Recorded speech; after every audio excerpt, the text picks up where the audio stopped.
Saudi আরবে পবিত্র হজ পালন শেষে মোট ৫৪,৩২৩ জন বাংলাদেশি হাজি দেশে ফিরেছেন। এছাড়া এবার হজ করতে গিয়ে ৩৩ জন পুরুষ ও ১৭ জন নারী সহ মোট ৫০ জন বাংলাদেশির মৃত্যু হয়েছে। তাদের মধ্যে মক্কায় ৩৫ জন, মদিনায় ১৪ জন এবং জেদ্দায় একজন মারা গেছেন। শনিবার হজ বুলেটিন থেকে জানা যায়, ৩টি নির্ধারিত বিমান সংস্থার মাধ্যমে বাংলাদেশ সময় ১৩ জুন রাত ২টা ৫৯ পর্যন্ত মোট ১২৭টি ফিরতি ফ্লাইট পরিচালিত হয়েছে। এর মধ্যে বিমান বাংলাদেশ এয়ারলাইন্স ৫৮টি, সৌদি এয়ারলাইন্স ৪৮টি এবং ফ্লাইনাস এয়ারলাইন্স ২১টি ফ্লাইট পরিচালনা করেছে।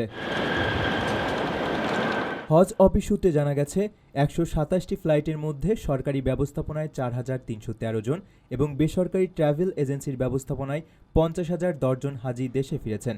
হজ বুলেটিন অনুযায়ী সৌদি আরবের বিভিন্ন হাসপাতালে মোট ৪১০ জন বাংলাদেশি হাজি চিকিৎসা নিয়েছেন এবং ১৮ জন হাসপাতালে ভর্তি ছিলেন। চলতি বছরের ২৬শে মে পবিত্র হজ অনুষ্ঠিত হয়। হজ শেষে ৩০ মে থেকে ফিরতি ফ্লাইট শুরু হয়, যা আগামী ১ জুলাই পর্যন্ত চলবে। প্রবাসীর সিটিতে চলছে বহুল আলোচিত ফ্রি ফ্ল্যাট অফার, অর্থাৎ আপনি যে টাকা দিয়ে এখন ফ্ল্যাট কিনবেন, ৫ বছর পর সেই সম্পূর্ণ টাকা ফেরত পাবেন, আর সেই সাথে পাচ্ছেন একটি ফ্ল্যাট একদম ফ্রি। অফারটি সীমিত সময়ের জন্য, তাই দ্রুত যোগাযোগ করুন স্ক্রিনে দেওয়া নাম্বারে।